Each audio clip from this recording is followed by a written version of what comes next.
There's a strange newspaper that's only delivered at midnight. Part 8. It was Wednesday, 10 p.m.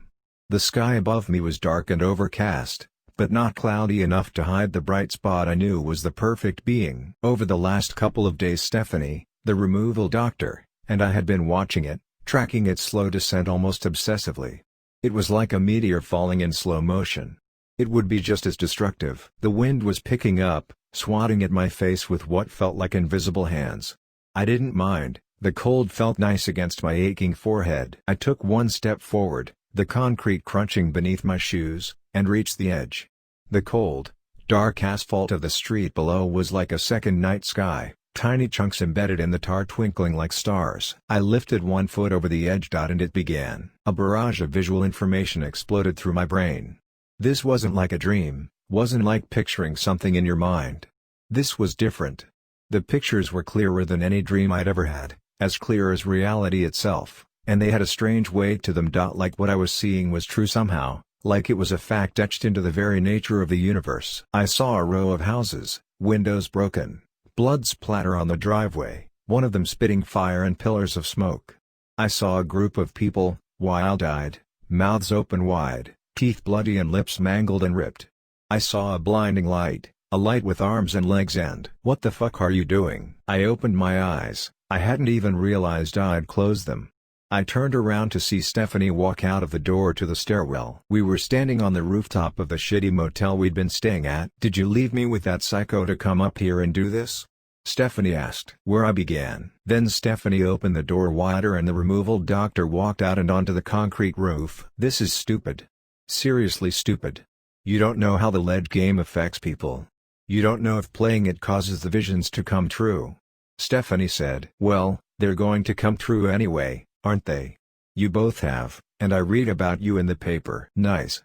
Thanks for lumping me in with this guy," Stephanie said. The doc walked over to the roof's edge. I was worried he might try the lead game out for himself, but instead he just stared at the light in the sky. His creation. His perfect being. "Can you talk to it?" I asked him. The doctor shrugged. "I haven't tried. It should be able to hear and understand speech, it has all the right organs, in all the right places. I implanted the ability to speak up to 10 languages. I guess it's up to it if it wants to use those gifts. Or any of the ones I've given it." "Well," I said turning to Stephanie, "there you go. We might be able to talk to the thing, explain what's going to happen if it lands." "Yeah," Stephanie said, shrugging herself, "but if that's its plan, talking to it won't make a difference." "Guess we'll have to wait and see," I said. Suddenly, a cough forced its way out of my throat. "You okay?"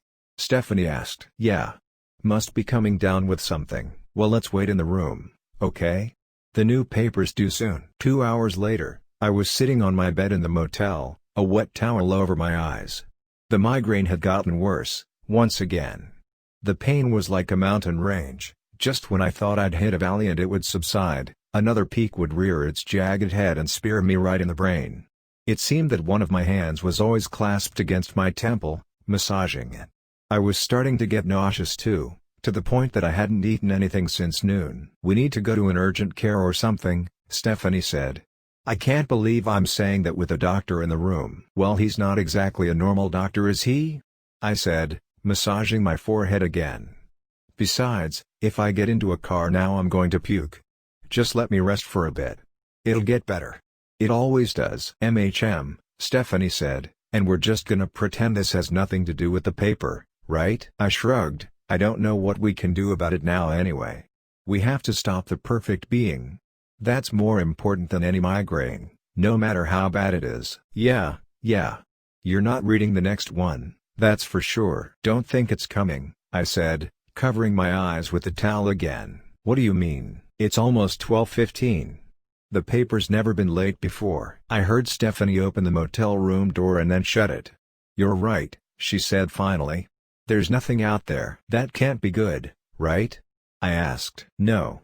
I guess there has to be a reality for the paper to predict. Without it, there's no reason to deliver it." We turned out the lights shortly after that. The next morning, when we opened the door, there was no paper either. For some reason, not seeing one there made me feel uneasy. I'd grown accustomed to it, Looked forward to it, migraines and horrible events and all. Now that it was gone, the world felt a little less exciting, a little more mundane. But I knew that was stupid. That afternoon was the end of the world, and that was about as exciting as it got. Exciting in a bad way. The crowd started to form at around 9 a.m. People from all walks of life were abandoning small businesses, some were even leaving their cars abandoned by the side of the road, and gathering in droves in the middle of the street. There was nobody to disperse them because the cops were joining in too. Every face, every phone, every pair of eyes, was turned up at the sky. I already knew what they were looking at, but I had to see it for myself anyway. There, in the sky, was what looked like a star that was bright enough to shine in the daytime. But I knew better. By noon, the being had gotten so close that it looked like a second sun. A bigger sun. A sun in the shape of a person. Through my sunglasses, I could make out a head and its arms and legs. I'd seen it before, had been seeing it for the past few days, but that didn't stop it from sending chills down my spine. It was floating, no, dropping slowly, without a care in the world. It was like a deep-sea diver slowly drifting through the depths, propelled downward by its own weight and the invisible pull of the earth. It seemed like the whole town was in the street now. The buildings around us looked deserted, the windows dark, the doors often wide open. It didn't make a difference, there was nobody taking advantage of the distraction to hop behind shop counters and open registers, or break windows and carry out merchandise.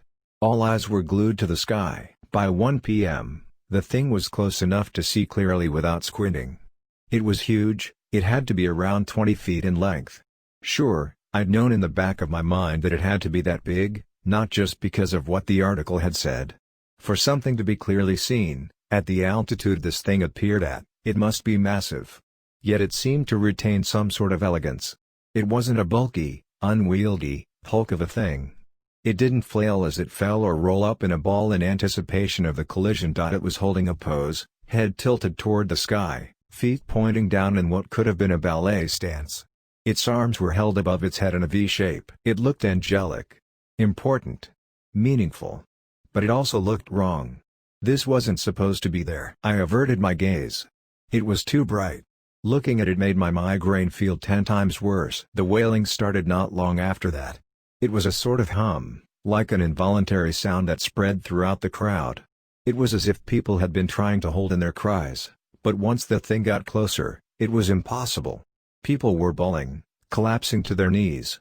I saw people making the sign of the cross. I saw people holding hands in prayer. I saw people lifting their hands up to the sky in adoration. Very few people were wearing their face masks.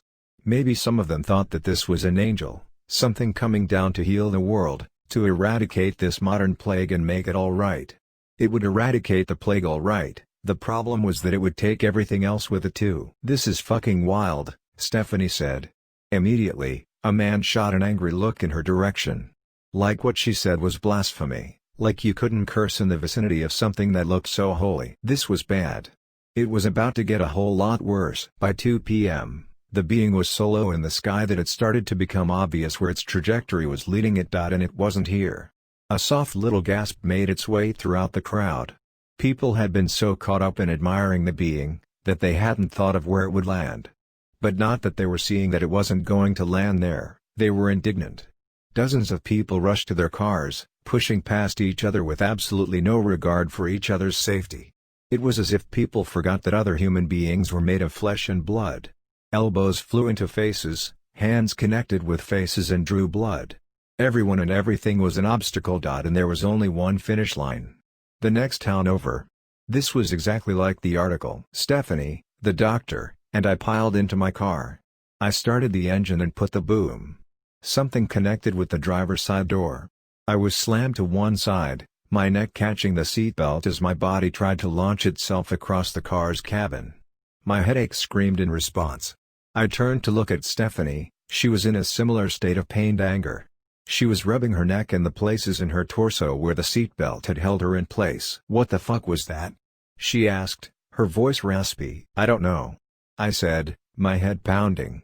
My brain seemed to be a growing, angry thing, one that was beating away at the insides of my skull in retaliation.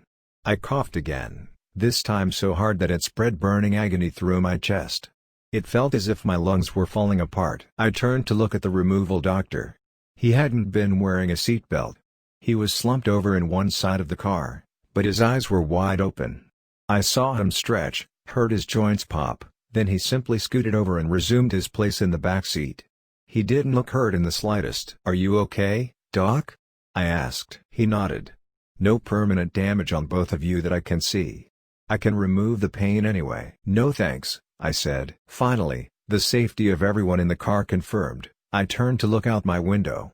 The glass was a spiderweb of blurs and distorted shapes. Whatever had hit us, it had dented the driver's side door beyond recognition and popped the window inward. Miraculously, the glass hadn't shattered, just moved. I could still see some shards lining the side of my seat like overgrown pieces of hail. Then the door creaked, shuddered, and began moving back. I heard the shriek of tires, and the pop of metal on metal as whatever hit us moved in reverse and struck a lamppost. It still didn't stop, peeling out with a squeal that made me shut my eyes in agony. Then it was gone. It was a police cruiser. Its occupants were much more concerned with getting to the other town than with the state of the people in my car. I would have shaken my head, but I don't think I would have been able to handle the pain. I put my car into drive, tried in vain to check both side mirrors, and drove off. My migraine spiked yet again as my car turned out of the town.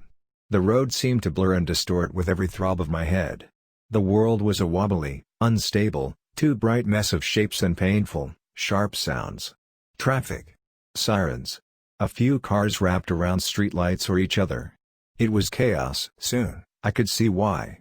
The military roadblock was ahead of us, hidden by the crowd. The cars in front of us were empty, their windows open, their occupants piled into a writhing, pushing, screaming mass that converged on the roadblock. "We're getting out," I said.